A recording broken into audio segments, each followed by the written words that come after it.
And I apologize in advance for the one that will be offended.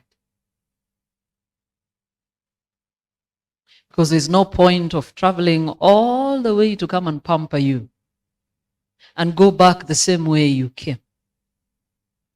So I'll give it to us the way Christ has given it to me.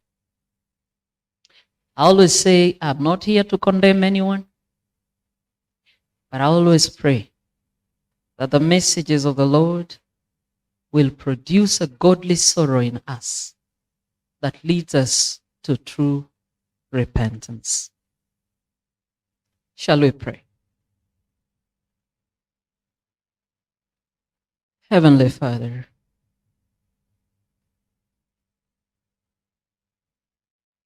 heavens and the heaven of heavens cannot contain you. How much less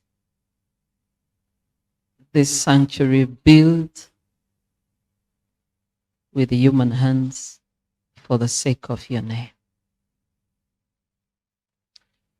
In Jerusalem, you walked away and told them your house has been left to you desolate. You walked away from King Saul. At one point, you left Israel.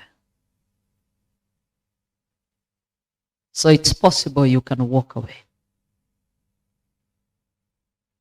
We pray that you don't walk away from us. I still plead for a heavy visitation from you. That, Lord, the message you have for your children may work conviction unto conversion. Breathe life into this message is my prayer in Jesus' name. When the priest is missing in action, when the priest is missing in action. Thank you, Jackie, for the children's story. You'll be surprised, even fathers and mothers watch those cartoons more than their children watch. So you're speaking to many of us.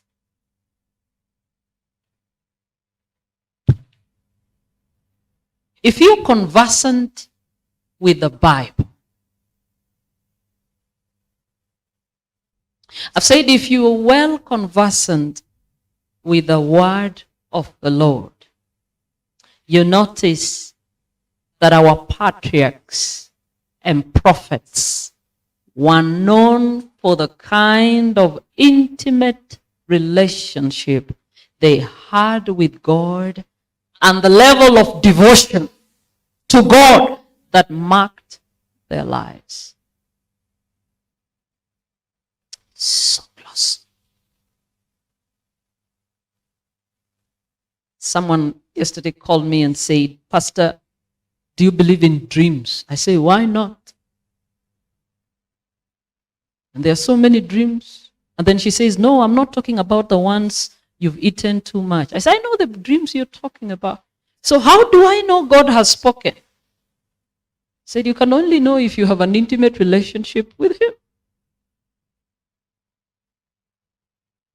So I say, okay, it's not me, it's my friend. My friend is in a relationship. And is reluctant to take it to the next level because of the dreams she's now having and the things the boyfriend is saying. So I ask her, what is the dream and what is the boyfriend saying? She says she prayed before she got into this affair. And the Lord gave her a go-ahead to be in that relationship. So what has happened? See, the boyfriend is now saying that he's gone through a lot in previous relationships. So he's still suffering trauma. So he just wants a relationship where there is no commitment. So we can do so many things, but provided there's no one. So she's asking, I have these dreams. And then I asked her, I thought it is the Lord that said they go on with the relation. Oh, siyo ndiye alisema ya kwanza. Alisema aliomba, Mungu akamruhusu aendelee nani? Na hiyo mahusiano. Unajua Kiswahili wewe? Na hayo mahusiano. Karibu ninakuita hapo. Sasa kama nikamuuliza, kama alimruhusu aendelee na hayo mahusiano. Kiswahili ni mzuri. Na hayo mahusiano. Kama ni Mungu kweli alimruhusu. Imefika wapi tena sasa anaona kuendelea na hayo mahusiano si vyema. So she's in a conflict. If it is God that allowed me, why is there no commitment from the other side? So I told her, listen, I doubt if it is the Lord that did what?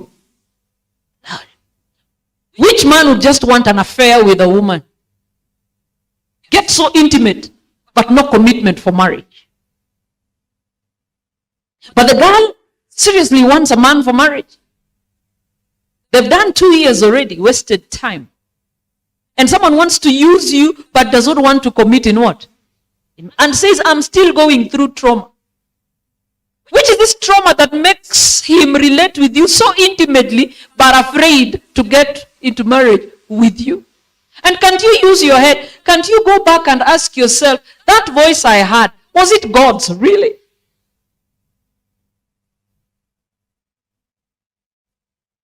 So I told her, Mama, spiritual things are spiritually discerned. I said, our patriarchs and prophets were known for the kind of intimate relationship they had with God and the level of devotion to God that marked their lives. The concept of altars is a motif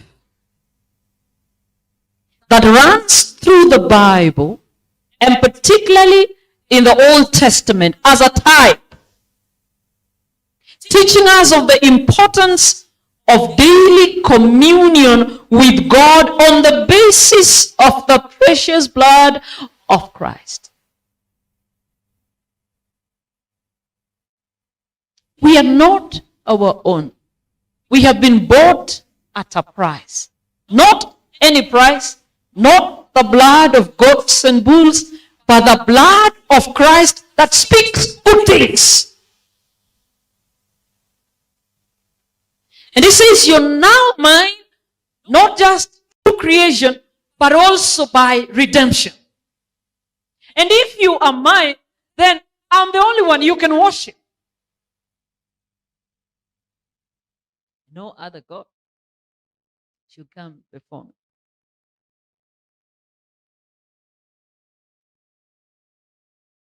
So when they erected altars, it reminded them of communion with their God.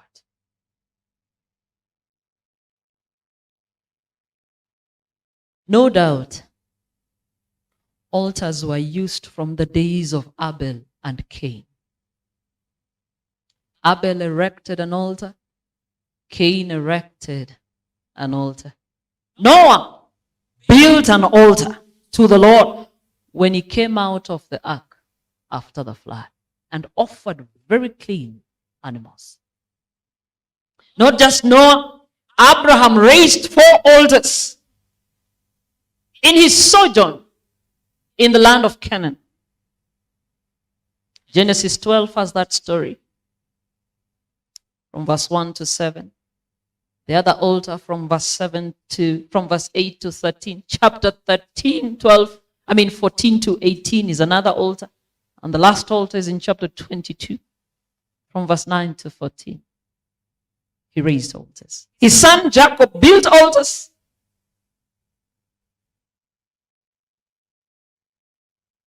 Moses raised an altar.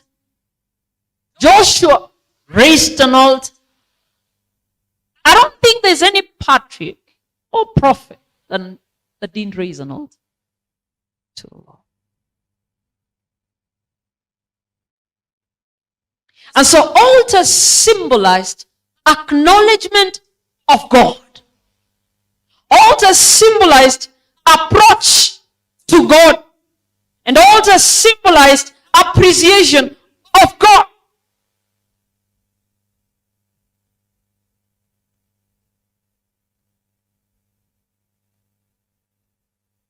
In other words, altars were raised for the worship of God. I'm moving very slowly, and I said I'll preach half the sermon. Half of it will go to the afternoon. So if you miss this bit, you miss the afternoon bit.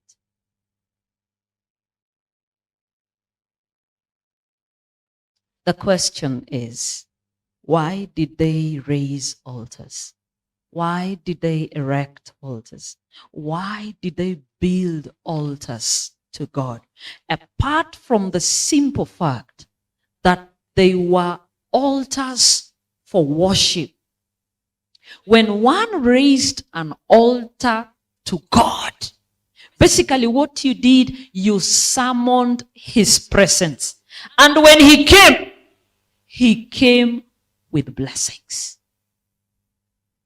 Get me right. I said, if I offend you, you will forgive me for today. Exodus 20,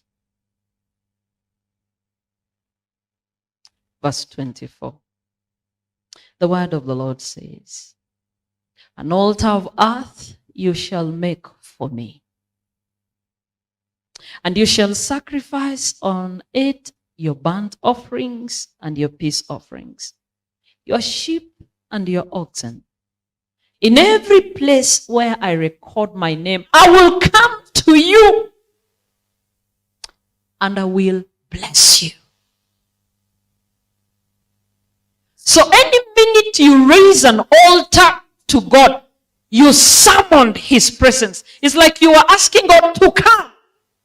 And he came. And he says, if I come with what? I come with what? Blessings. So there is no way you'll raise an altar to God and he fails to come. He will come.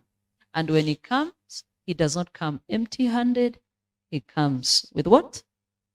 Blessings. That is the importance of altars.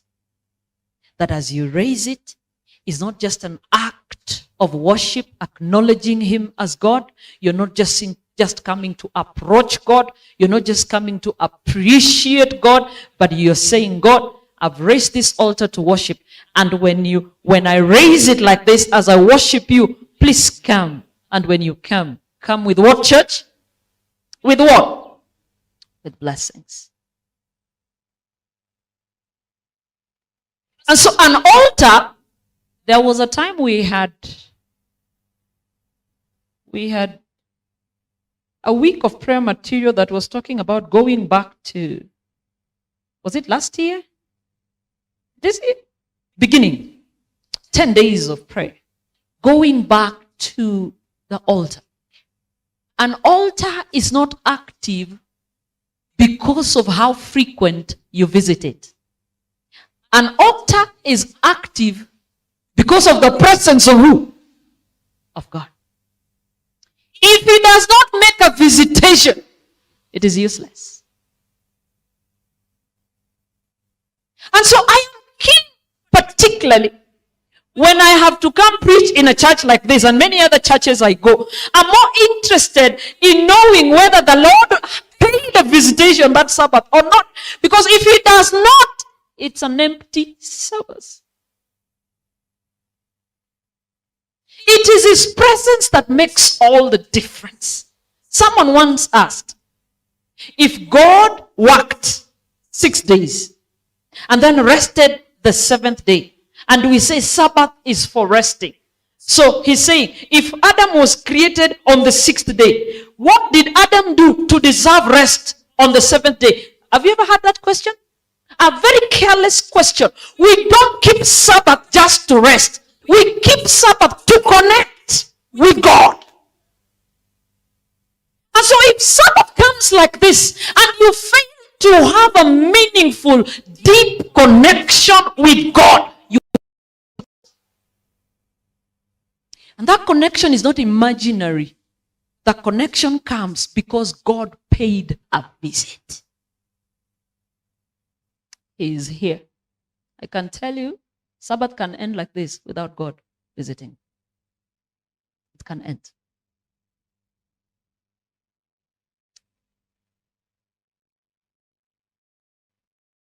Even from the way we approach God when we come to worship Him, just the way we come to approach Him alone can make Him not even come.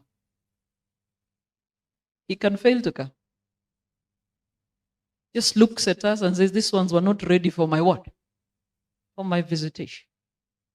We were not prepared for His visitation.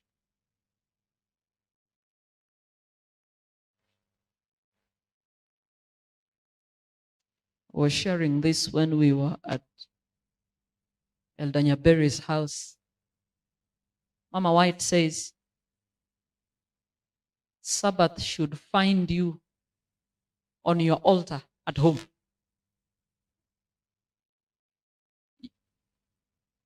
Sabbath should find you on your what? Altar at home. You are waiting to welcome the Sabbath. Sabbath should not be waiting for you, for it to be welcome. So that means the essence of preparations for Sabbath makes sense. That everything must be ready before 6 p.m. And by 6, the whole family is seated at the family altar, waiting for what? Not Sabbath waiting for you. You waiting for Sabbath. The blessings begin there. But look at how we've tampered with the fringes of the Sabbath. And some people will say it's difficult. It's not difficult. It's very deliberate and intentional. Depending on how you want to relate with your God. Some of us Sabbath, we are still at Langas buying omena. 8 we are still bargaining. Niwekea ya 50 ya 30 yenye taiva haraka naenda kupika. Sabbath. Now that means even Sabbath food has not been done what? Prayer. Tamka asubuhi saa 10 kupika chapati. Ndio mtoto anaamka anasema, mami, baton yangu imekatika 2. Zilienda wapi? Na ndio shati ulijua anavaa. Kiatu ya mtoto ulidhani anaenda nayo kanisa, alicheza nayo mpira juzi sasa havai ni. Tunaanza kugangana, kupigana kwa nyumba. Wapi socks yangu? Wapi vesti yangu? Mami, sweta yangu? Bible yangu nani alichukua? Kalamu yangu ilikuwa hapa jana. Kikombe ya mtoto imeenda wapi? Chupa ya mtoto ya maji, flask imepasuka. Nani alipasua? It is a whole mess on Sabbath morning. And because we began it with a lot of fights and push and pull, and we shouted, by the time it's midday, we are tired. We just want to go home and do what? Sleep. Ukiambiwa kuna Bible study, umechoka.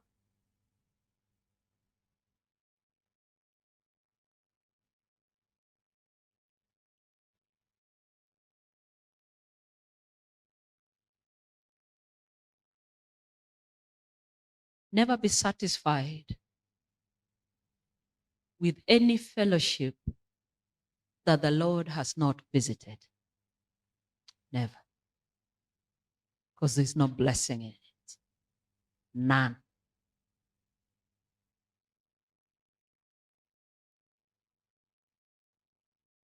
Today, we no longer build these altars like our patriarchs and prophets. Because they prefigured the perfect sacrifice that was Christ. So today we don't build altars and give sacrifices of animals on it. Today we raise altars of prayer.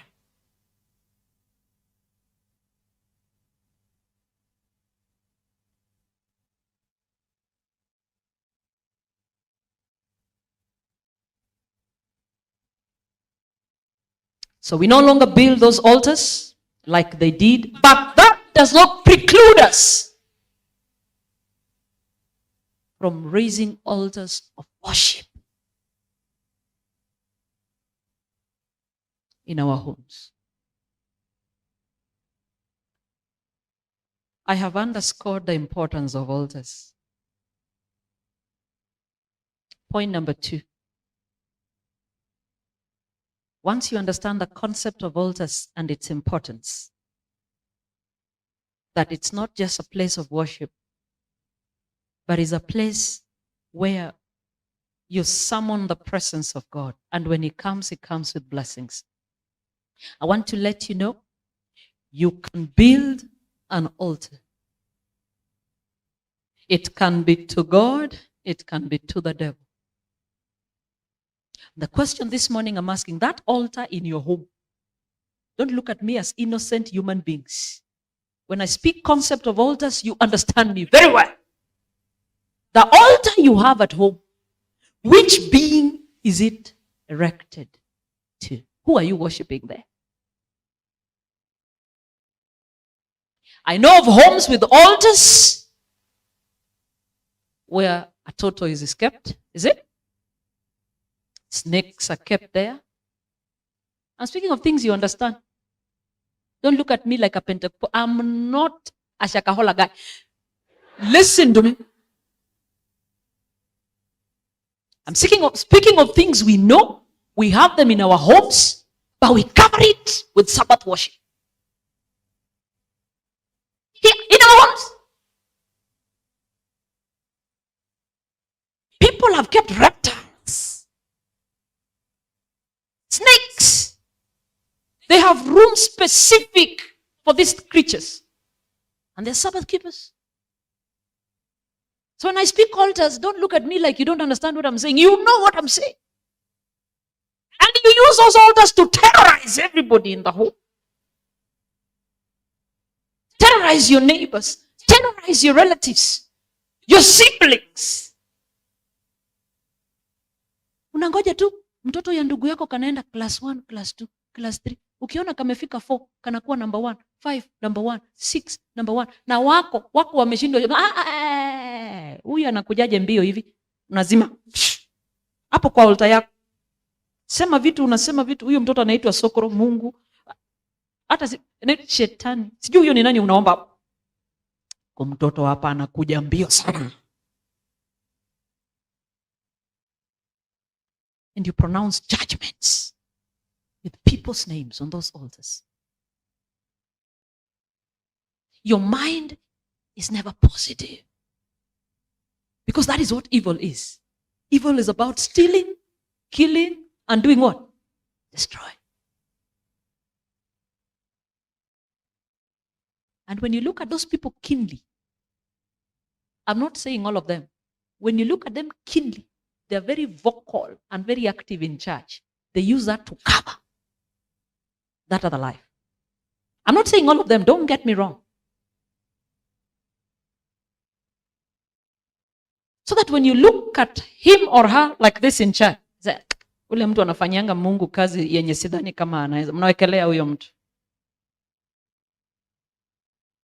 Which altar have you raised in your home? If people have altars for the devil in their homes, they call names and things happen in their homes. And you're seated without an altar, just making noise all over.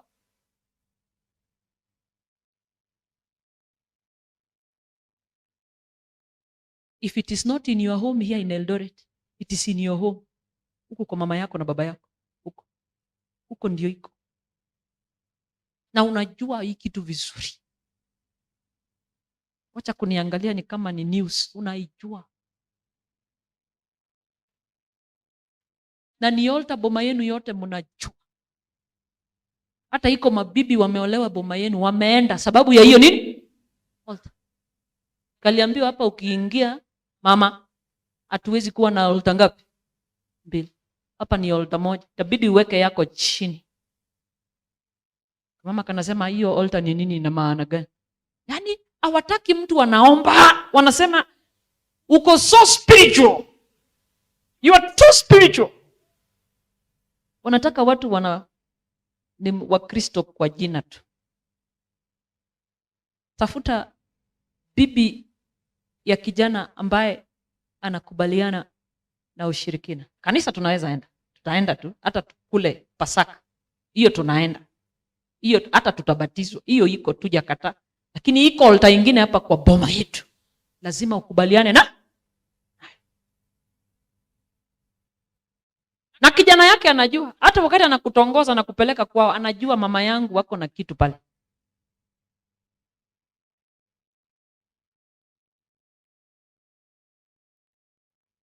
Imefanya wanawake wengi wamewacha ndoa. Sababu inabidi sasa achague kati ya Mungu na mume wake. Hapo sikudanganya, utawachwa hata kama wewe ndio huko na milioni ngapi. Tutakuacha. Na ukiona mwanamke ameng'ang'ana sana, anasema hapa sitoki. Hapa ni mimi na Mungu wangu. Hapa tutaona kama ni Mungu wa Jezebel ama Mungu wa nani? Wa Elijah. Maisha utaishi hapo ni ngumu. Ni ngumu, lakini ushindi huko kwa nani? Yes. Hapo ndio unapata mwanaume tu vilikuwa mzuri, sasa anakunywa pombe. Mama amemfunga kwa altar yake, anamweka kwa pombe, mlevi chakari. Akamwekea wanawake, si mwanamke huyu, si mwanamke ule. Ukijaribu kumwambia mama, kijana yako ananisumbua na wanawake, mwambie hiyo ni shauri yako. Mama ya mtu anasema hiyo ni shauri yako. Muache na wanawake. The whole thing is done to discourage so that you can quit. And I tell you, the minute you quit that marriage, that man stops drinking, that man stops moving with women. And he's given another woman that can accept that kind of life. So ukiona una shida na mother-in-law, lakini hakupendi, na ana shida kiimba, nitatafutia kijana yangu bibi mwingine.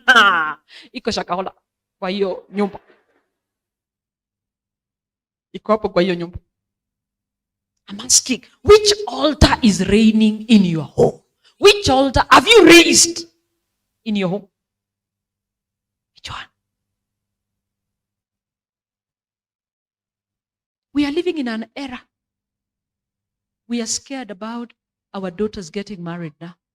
It's almost in all homes. Fear thrives. People don't know what to do. When you see people visit Shakahola, it's out of desperation. They just don't know how to go about it. And don't be cheated that Adventists are not there. So many. They have no idea what to do. They claim they worship the Lord of the Sabbath, but hawana imani na huyu Mungu wao. People are desperate. I'm asking you, which altar is reigning supreme in your home? I can assure you, when you raise an altar to the God Almighty, you summon His presence, He comes with blessings. When you raise an altar to the devil, you summon His presence, He comes with curses. And you choose which one you want.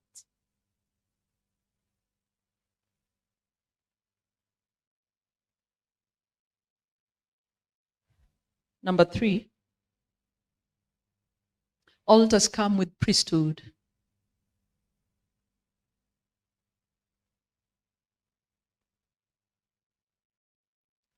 Altars come with priesthood.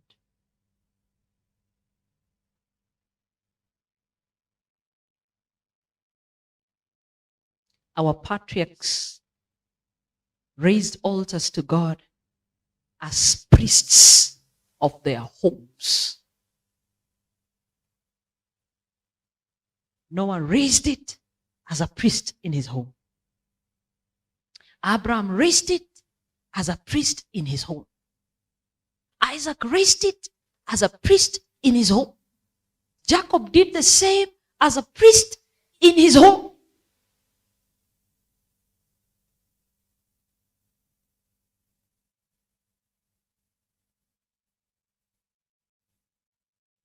until when they left Egypt and they established a system of priesthood. And now it was priests that were designated to offer sacrifices at the altars.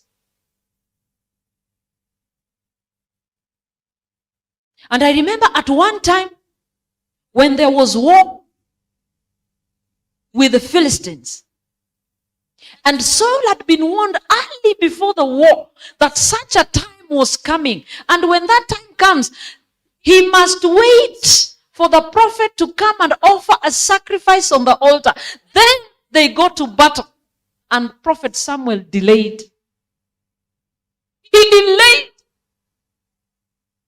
Went beyond the days that had been assigned. And Saul, out of panic and impatience, took up a role that was only designated for who? For the priest.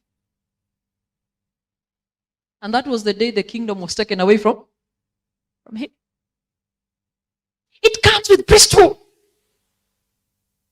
I do not deny the fact that anyone can raise their altar, because post Old Testament, New Testament, we are all now a priesthood of believers. All of us. And everyone is required to have their own altars. I have my own altar. Well, I don't go with my husband, not even with my children. I'm the only one who knows what I say with God there.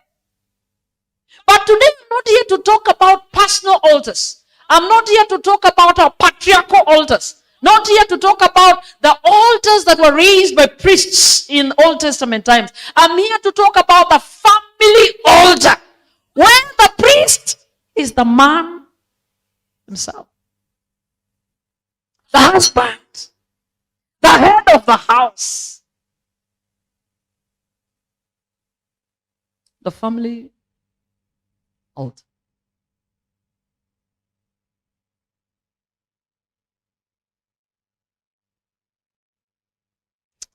And I've looked, scouted around, and I gave it a title, When the Priest is Missing in what? In action. Let me tell you, the family altar is not for the woman. I know you will hate me even if you took me to social media. You will hate me for the simple fact that I don't believe in equality. I don't. Feminism. I don't. It has disrupted the whole order of God. And we are reaping big time. We are only equal to the extent we are all sinners in need of saving what? Grace. There we are equal. But when it comes to the order of God, domestic affairs. Domestic what? The man remains to be the head of the what? Family. A role you cannot even fit in even after he has died. Never. Never. Never. Even if you want a PhD. Never. Even if you're earning more money than he earns, you can never be the head of the what? I'm saying is women ministry Sabbath. I told you it will hurt you, but you will like me later. Because I'm not here to spoil your head. I'm here to let you know you live with someone that you need to respect, regardless of the circumstances that surround him.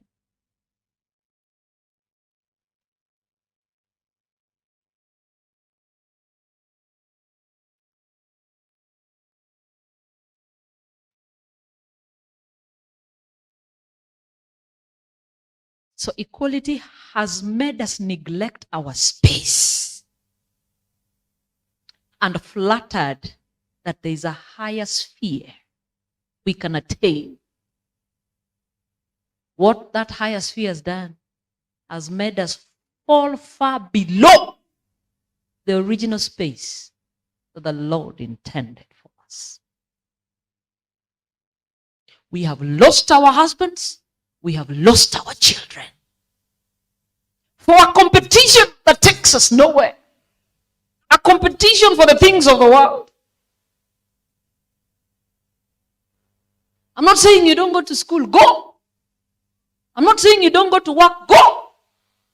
But I'm saying there's a space we have neglected. Fighting for equality. So what is society today with our children marrying each other? A girl marrying a girl, a boy marrying a boy. Do you love it that way? Yeah. But that is the price we pay for neglecting our space. Solemn home duties. And then now make noise, blame the government for LGBTQ. Government does not raise children. Government does not parent. Not even the church parents. You cannot blame the church. You cannot blame the school. You cannot blame the government. You blame a parent. Because there's nothing you can do to stop evil. Why? The devil still exists in this world. Wow. It's a choice you make. But what choice will your child make when faced with this challenge? Are they grounded solidly in the Lord? That when they are moving through the sea and their ship meets a cliff, they are able to steer the ship the right direction. They are not even prepared. Because parenting was left to the house girl. As mommy was chasing a position of equality.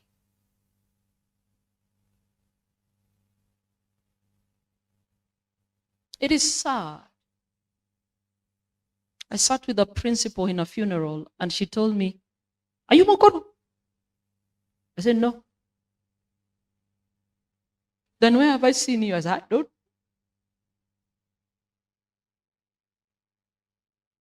"Are you Martha?" I said, "No, I'm not."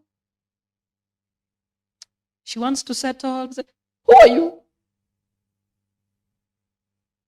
I say, "I don't know where you saw me. People see things. I don't know. I don't know. How do you begin to tell someone where they saw you and you've never seen them?"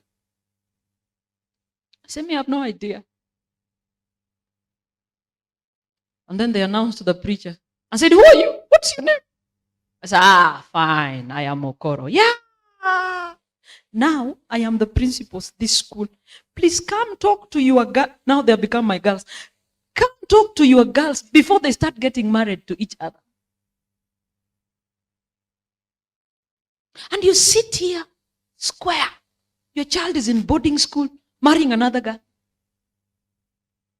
And you think LGBTQ, you meet it out here. They are right in what? School. Recruitment is going on. It's the inside thing right now. And then you want to blame the government. What has government done? If you fail to stop adultery in this world, if you fail to stop it, if you fail to stop fornication, you fail to stop these funny trousers you put on, these ones that even Christians put on, you fail to stop nudity that even Christians walk around with seductively, you cannot stop LGBTQ. You can't. Our morality is gone down.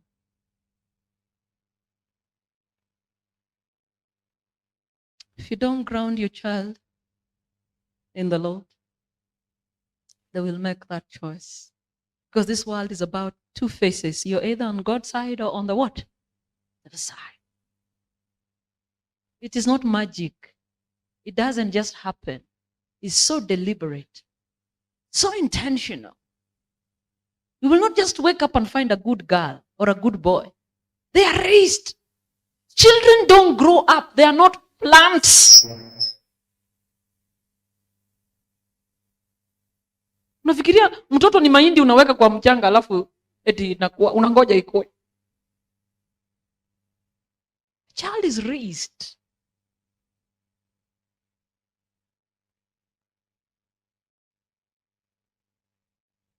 This family altar, this one. This is what decides what everybody becomes in the what? This altar you have neglected, this one. This one. It is what decides what everybody in the family becomes. It is the compass in the family. It is what gives direction in the family. Is where we fight our battles. Is where we receive our blessings. Is where we fight it out with God.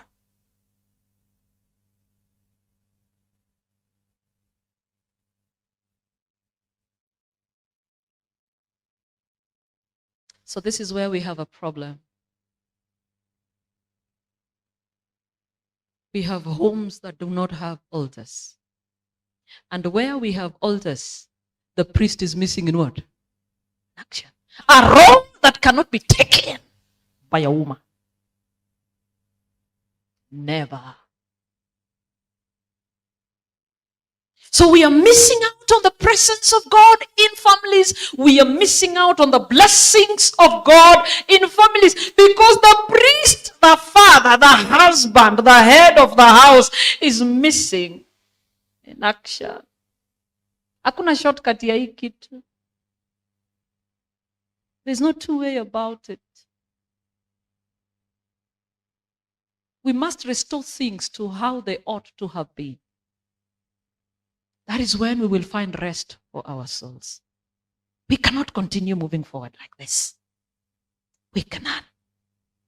Allow me to do this one excerpt, and then we call it a day.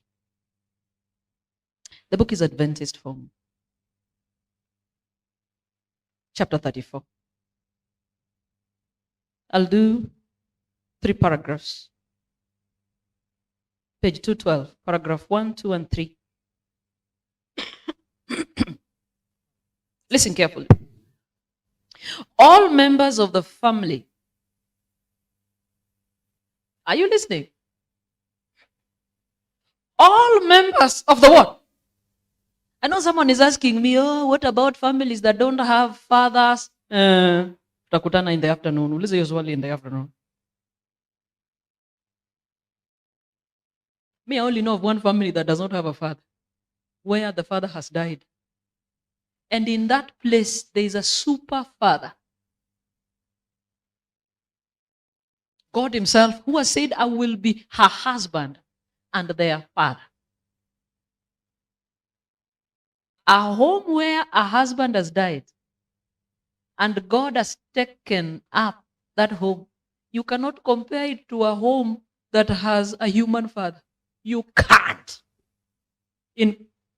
Incomparable. I'm not insensitive. I am not. I'm only saying family should essentially be a product of marriage. All these other ones we have are counterfeits that the devil has made us buy. And we are reaping bitter.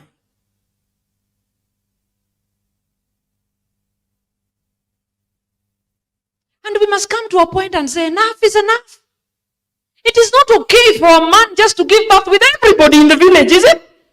It is not. We must say enough is what? Enough. You can't just spread your seed everywhere.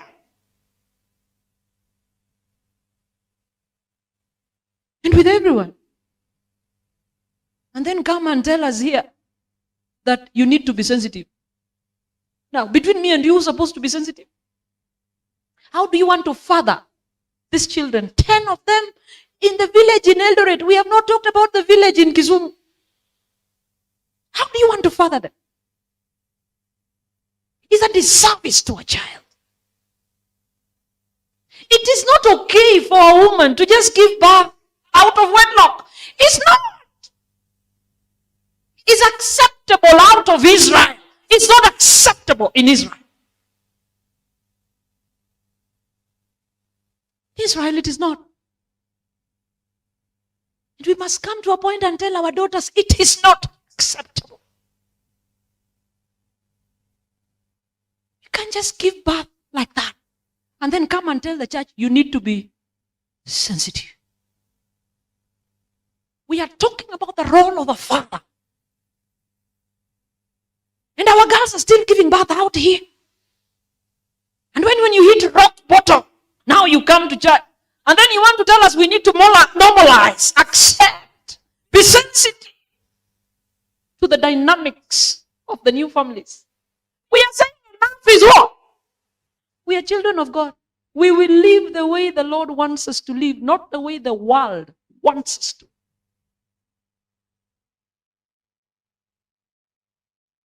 Because very soon you will tell us we must now accept LGBTQ. That is, see, it is already in churches. Yes, churches are being coerced to accept it. What other evil do we want to accept in the house of God? And I'm speaking to my young girls. This thing you're calling premarital sex is a walia in the house of God is called fornication. This thing you're calling extramarital affairs, it is called adultery. This thing you're calling LGBTQ is called sodomitic sin.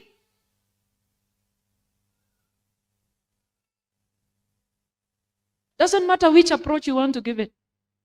It's acceptable in the world. You can go argue it out there. But if you think you're in the church, I think there's a boundary. It's not a discussion to entertain in terms of acceptance. We can discuss it by saying no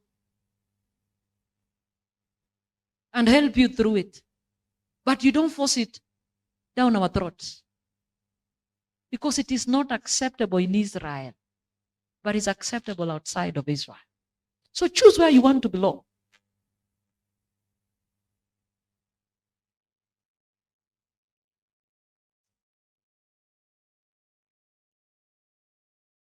The lives people have gone through out here is simply out of grace. Because God has been gracious and long-suffering with his children. But let us not stretch the grace of who? God.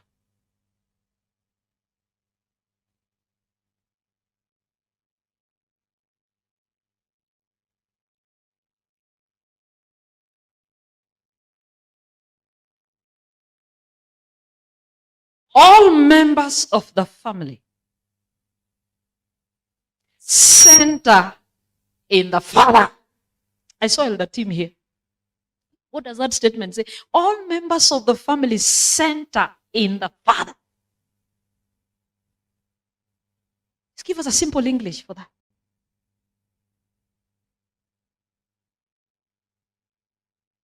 Yes. It's all about the Father. He's the captain. But the way I see women live with husbands here, like their second fathers, second husbands.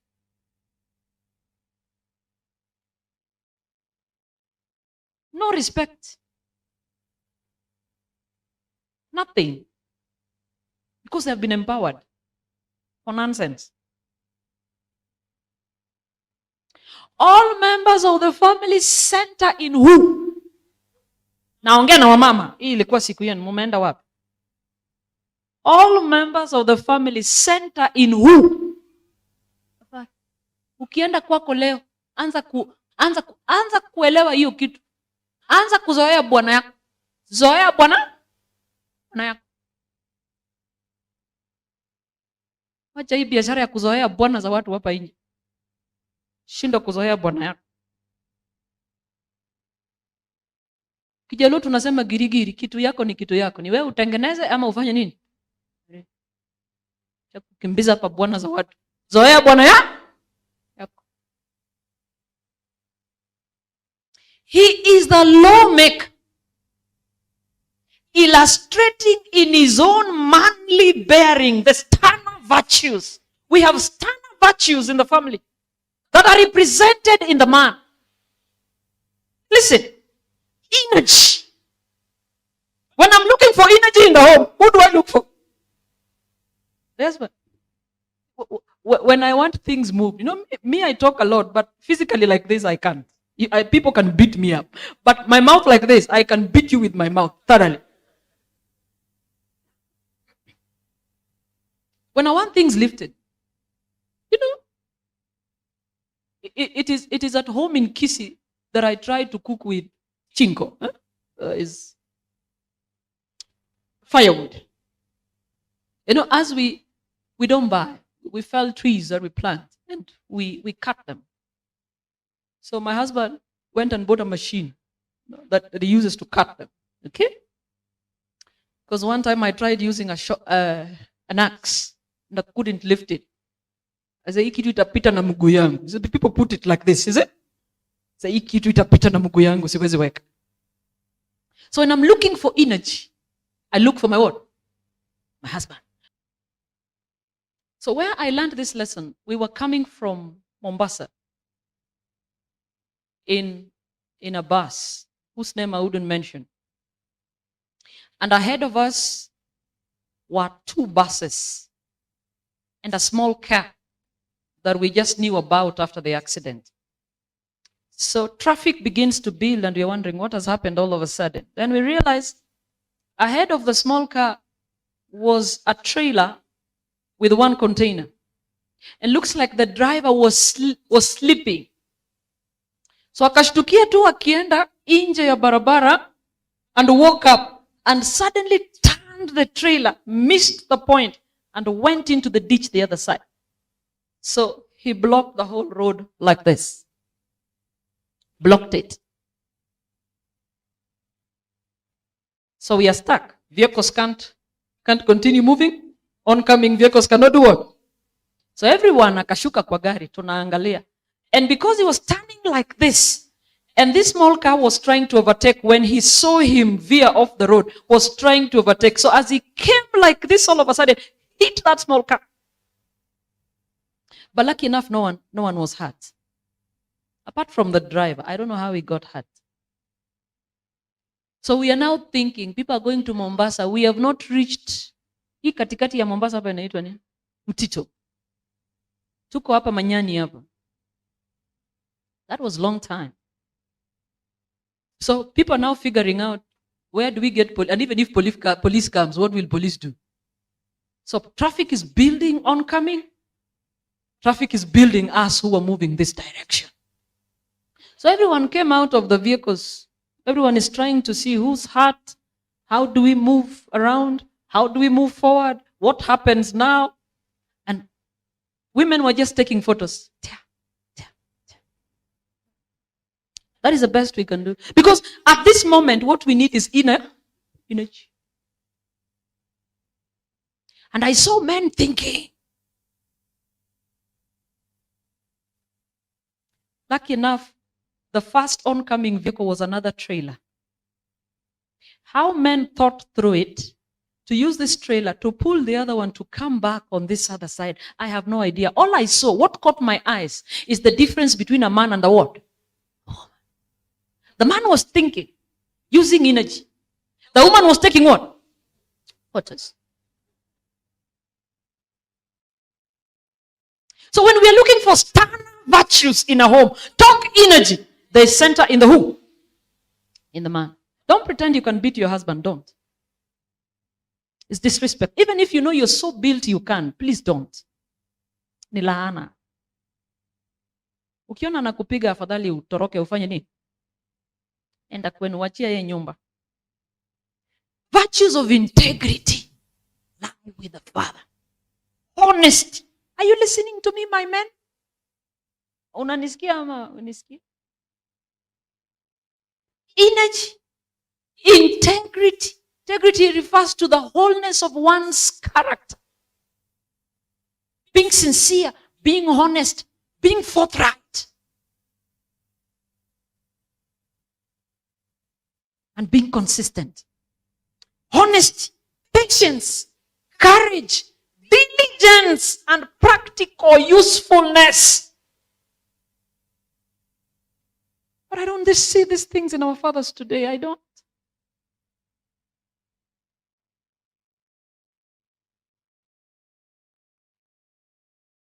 If a man can become a woman today, where are we headed with society? If a man can believe he is a woman and then wait for another man to go and look for money and come and feed him. What I hate the most is when the man who's the woman, the man who's the woman wants to marry, but also wants to be married. So now depends on the man to take care of his what? Family. So you, a woman, you have a mistress who is a what? A man. So when you're looking for the virtues of practical what? Practical usefulness, you don't see it in your husband because he's being kept by another man.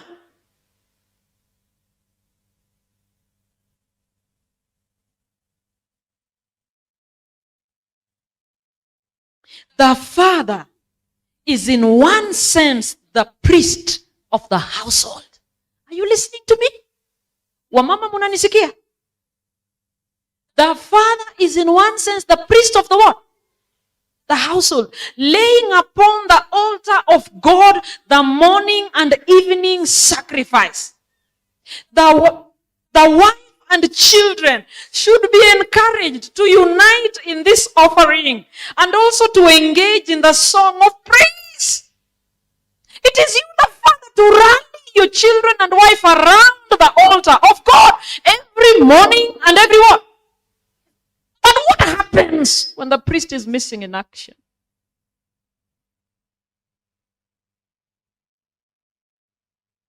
Even for those that come to church that are seated here, still want to delegate that duty to the wife.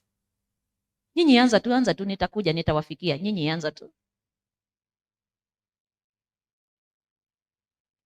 It's not a duty to be delegated.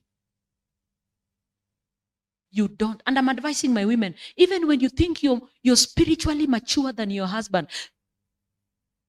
I almost say Doluo Kikimbesri. Even when you think you're spiritually mature than your husband, don't play that role. Allow him do it with the little information he has. Or I thought people grow like that. Yes. Practice makes what? Perfect. And don't say, oh, daddy hapo umesema vibaya. Oh, daddy hapo. Wachia yeye aseme nonsense yote hapo kwa altar. Hiyo nonsense yake siku moja itakuwa pa. Let me tell you, did you know nonsense ya mwanaume kwa altar is much better than use opposite ya nonsense ni nini? I've tried it. When a woman is spiritually mature than the man, and then you have a man that is just growing, let me tell you, there's a big difference when the man is leading in the altar with that nonsense, that which you call nonsense. There's a big difference compared to with your sense. Big difference. It's a different figure on the altar. Kids listen. In fact, they wonder, leo ni daddy anatuweka tuombe. Leo ni daddy ya ukweli leo ni daddy anafanya maombi. It is not the same. Not the same. I want you to try it with your useless husband. This man you think is useless, huh? I want you to try it. Just give him opportunity. Tell him the altar is yours. Daddy, lead. Encourage him. Give him the courage. Come back and tell me if it is the same when you lead in that altar. Different. You will love it. But because you are taught we are equal.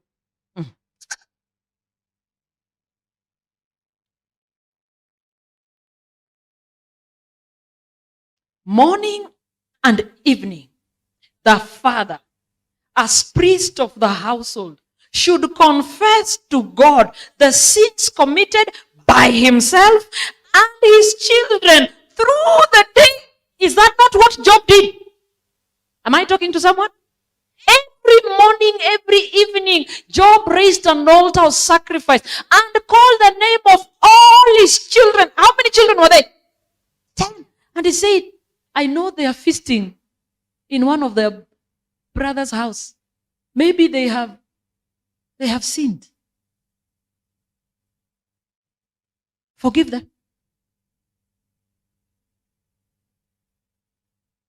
You confess your sin as a father and confess the sins of your what? Your children. Ita wao majina yote. Najua ni ngumu sababu una confuse na wale wa nje. Ita wote. Utashtukia umeita ingine mpaka bibi akuulize, hii ulitoa wapi? Hii ingine umeingiza hapa, hii ulitoa. Nakwambia ni ngumu kukua polygamous man, ni ngumu. Hata majina ya watoto inafanya nini? Potea. Iko nyumba utaingia uanze kuita majina ya watoto ile ya mama ingine, utaulizwa umeanzaje? Hizo jina zimefikaje kwa hii nyumba? You think it's easy to be a polygamous man? In fact, it even robs you the strength to pray. You can't. It even robs you the strength to lead as a man. Jacob couldn't even lead his house. I remember when his daughter was raped, he had to wait for his sons to come to decide for him what to do. Yeye ni uchungu tu alisikia. But he didn't know what to do. He had to wait for his sons to come and decide what to do to Shechem. And finally, when they schemed and killed Shechemites, he now said, now what will I do? What is this? But you are unable to give a decision. Polygamy is tough. It's tough. Hii mipango ya kando mumejaza kila mahali na sasa mumefunga matai. Hii mipango hii. It will catch up with you mbaya mbovu. On the family altar, the priest, who's the man, should confess his sin and confess the sin of his what? His children. All of them. And I'm advising my women. I know you might not want to accept, but I know some of our husbands have children out there. If he sleeps and mentions kids out there, don't be asking like you can change anything about it. Because there's nothing you can do. There's nothing you can do about it. Mtoto amezaliwa, angekuwa na mezwa ungemeza. Yuko upende, usipende. And I'm not encouraging anyone to do it. But I'm saying, these things happen. And they're not so good. But when the situation is there, stop behaving like ni kambuzi kamezaliwa huko nje. Ni katoto kanatafuta baba vile yako inafanya nini? Tafuta baba. It is your mess, both of you. See how to treat it. The more you agree to it and accept their children out here and pray for your husband, else it will break your marriage and you will lose it. It will be a pain in your neck forever. You don't know what it feels to bury your husband and children mushroom from all over. Siku ya matanga. Kunazika mzee yako ukijua ni mimi peke yangu. Hey, okay. Ndio wanatokelezea. Wengine wakubwa kushinda watoto wako.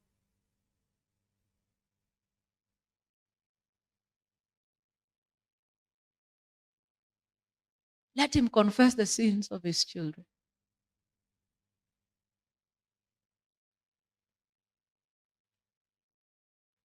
And give children easy names that can be remembered in prayer. Ingine ni majina ngumu na kumbe ni ex-boyfriend.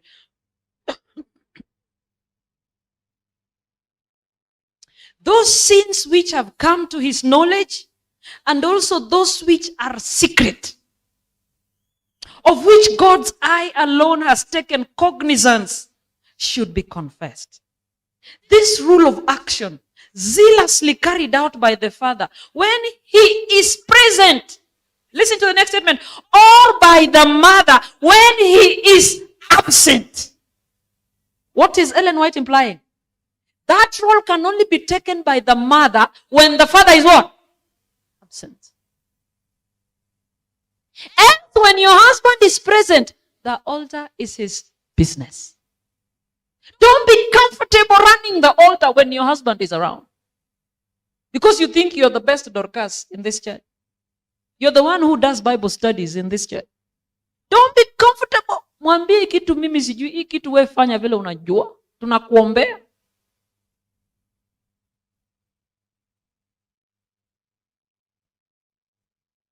With all this noise I make here, you can be sure my husband is growing.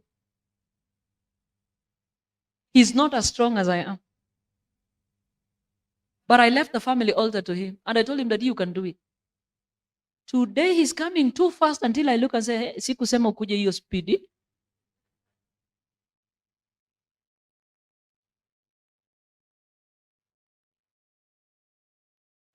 I didn't know he will grow that fast And that is a beauty of trusting in the leadership of your husband, even if it is not at par.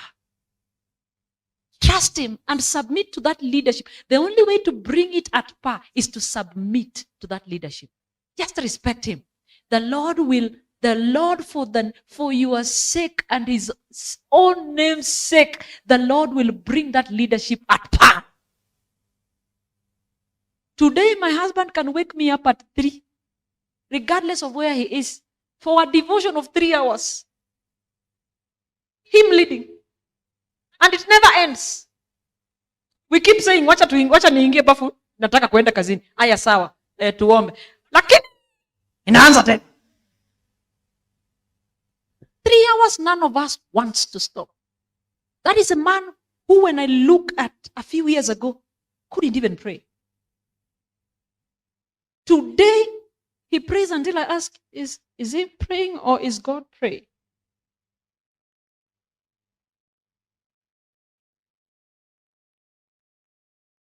And when we are leading family worship, when I am around, he's not around. These kids look at me like, Nile. But when their father is leading family worship, everyone is keen and attentive, wanting to listen. Huyu mwingine anajaribu kutuambia nini? There's a whole big difference when a man runs family worship. Don't be comfortable. You can only do it when he is absent. Just trust him. The much you can do as you trust him with it is to pray for him.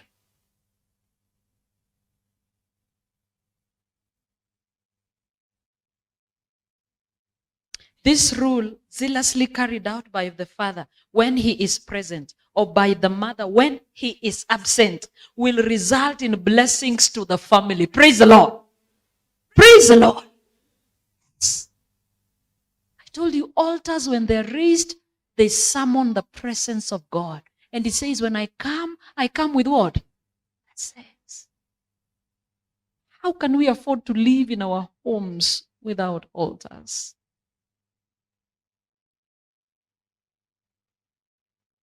And then we want to come to and seek for blessings here in what? In church. Where now? The father represents the divine lawgiver in his family. Who's the divine lawgiver? God.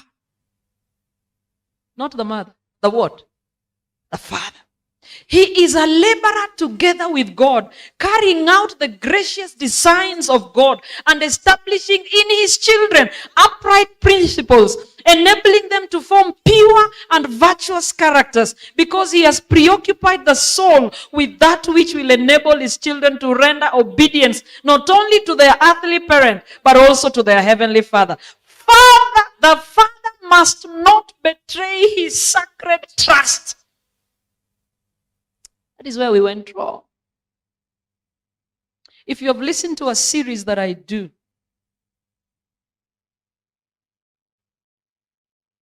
that I have titled, Guarding the Secret of Your what? Your Success.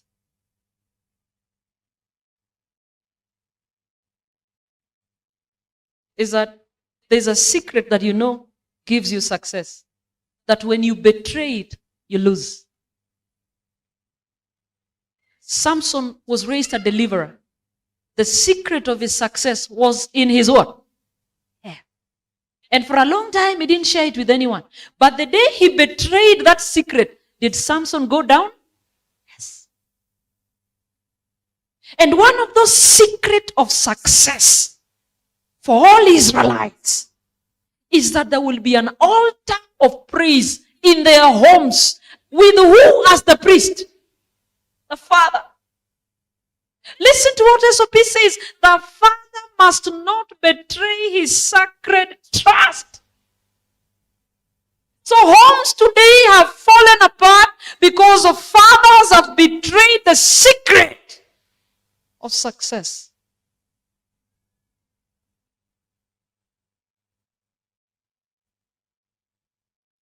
He must not on any point yield up his parental authority.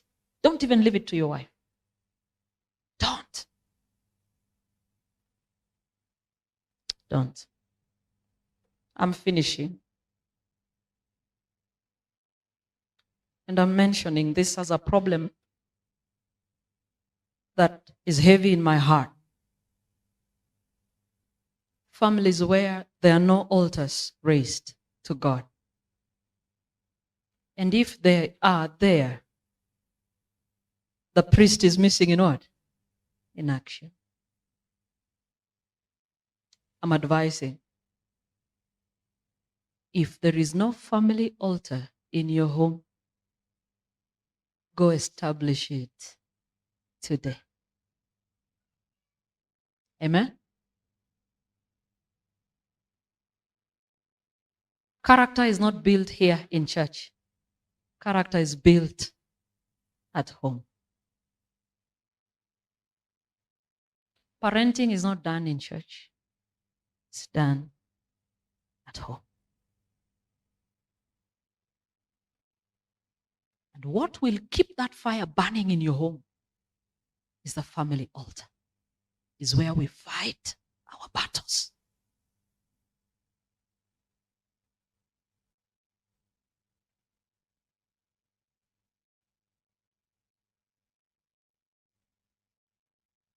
If you have a family altar,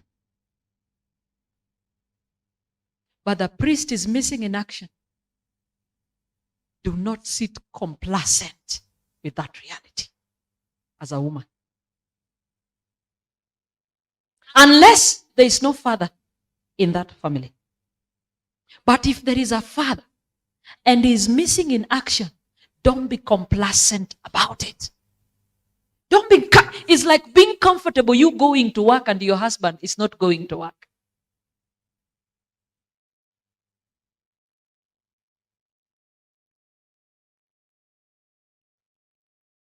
A man is a man because he can provide. A man is a man because he can protect. Ama nimesema mbaya? But when you're comfortable that your husband is jobless and you're the one going to work and you're comfortable, you're confident, you're saying, I can also provide.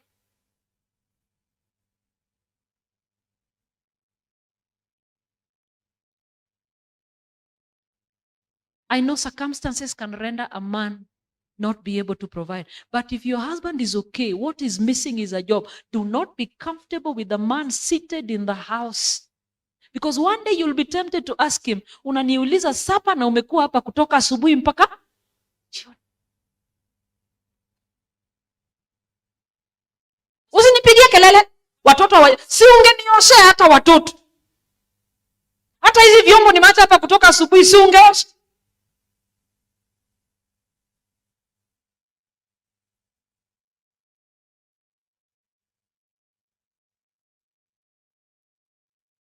Don't be comfortable. If your husband is jobless, agonize with the Lord like nothing, like it is a matter of life and death. God, give my husband a what?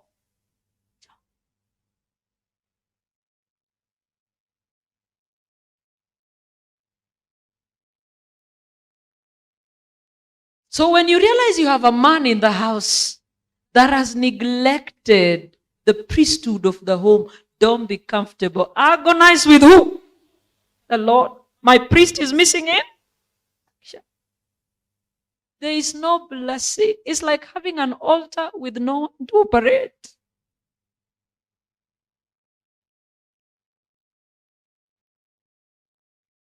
Fanya maombi ya usiku na mchana.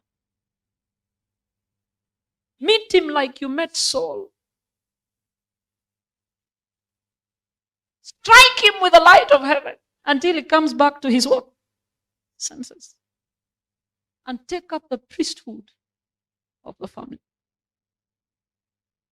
Usijichoche hapa. Ati bora mimi na watoto wangu tumeenda kanisa. Wapi baraka sasa? Ushaiona mwanamke amebariki watoto yake? Hata kama ako na milioni 10. Shamba yote yako na ushaiona amebariki watoto? All the altars raised in biblical times were raised by Sarah, Rebecca. Huh?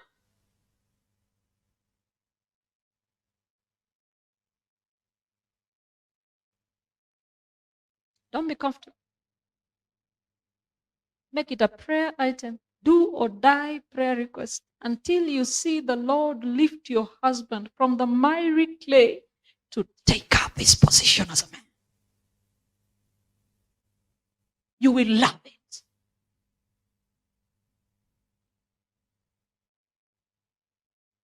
Unajua vile pesa ya mwanaume ni tamu ama mjajua hii kitu? Mnajuanga hiyo kitu kweli? Pesa ya mwanaume hata kama yako ni mingi, yake bado ni nini? Tamu. Acha kujidanganya na hiyo mshahara yako. Acha kujidanganya. Have you seen a man who cannot provide? They are torn inside. Torn. Has no voice where men have a voice. He can't talk. He can't speak. Withdrawn.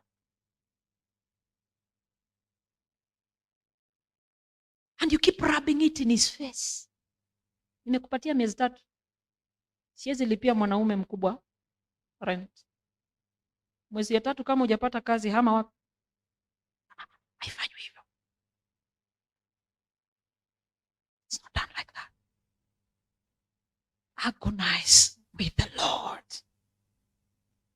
Agonize with who? Lord. It is my prayer. We will raise an altar to the Lord. And if you know you're keeping an altar for the devil, if you know, it's not too late. They can be destroyed.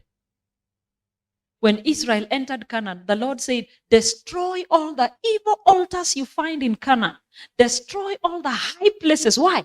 Because those altars had summoned demons and the place was packed with demons. So the only way to get rid of them was to destroy those altars. You can destroy it. I know they have scared you. They have told you ukiharibu tunakuua. Sasa umekaanga tu sitaki kukufa. Unashinda ukipatia nyoka uji, unashinda ukipatia tortoise maharagwe, biscuit, soda ya Fanta. Watoto wanashangaa, kuna Fanta inapitanga hapa, inaenda bedroom ya mami. Nani huwa anaikunywa?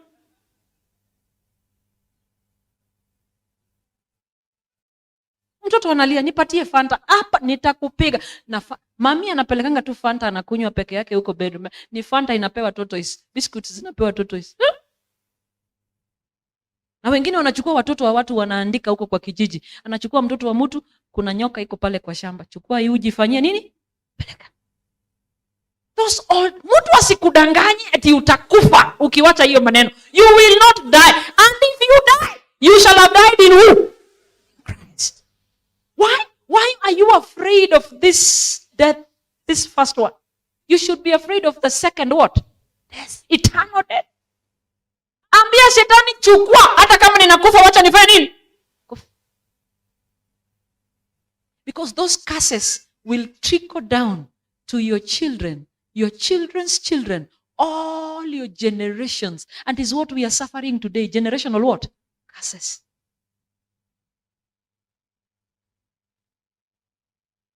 Because of the things our parents did, our forefathers did. So if you know you have an evil altar, surrender it. And let God erect for you his own altar. And if you don't have one, because you didn't know, shika mkono ya mzee, mwambie leo niwekee altar wapi? Kwa nyumba yako. Na kama iko na priest ndiye yuko, omba Mungu priest afanye nini? Arudi. For those that don't have fathers, you can take up that role. The word of the Lord permits you. What I'm saying is, there must be a family what? Altar. You shall erect an altar for me. And he says, wherever my name is recorded, I shall come.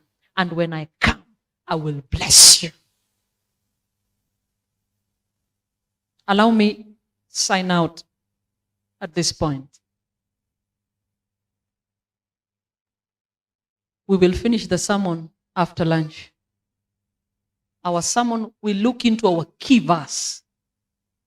Chapter 35 of Genesis. Where Jacob went to raise an altar in Bethel. You can have an altar and God can fail to come because you're not ready to receive him. May the Lord Jesus bless us in his mighty name. Heavenly Father, we want to glorify your name. You didn't create a world and walked away from it. Your presence is all over because you are omnipresent. Angels who are ministering spirits minister to us every other day. And so we are not left like children who have been abandoned. You are with us. And you will love it more when we acknowledge that you are our God, and we love that your presence manifests in our midst. So you have directed that we will establish family altars where our husbands and fathers will be the priests. I know there are homes that have altars raised to the devil.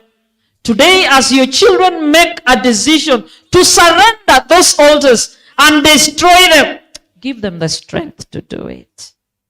The fear that has been put in them that something bad will happen if they take them away. Nothing will happen because you have not given us a spirit of fear, but of power, of love, and of sound mind. Those that don't have altars for God, family altars, may you give them the strength to establish those altars today. I know the altars that have been raised to you, but the priests are missing in action. May you meet our husbands, the fathers, the head of homes. Have conversations with them. Convict them.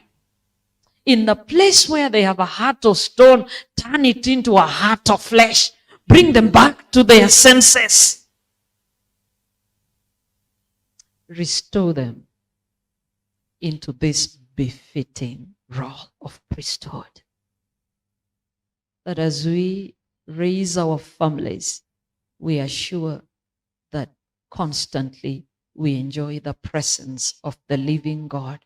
And when he comes, we are sure that the Lord will always make a visitation with his blessings.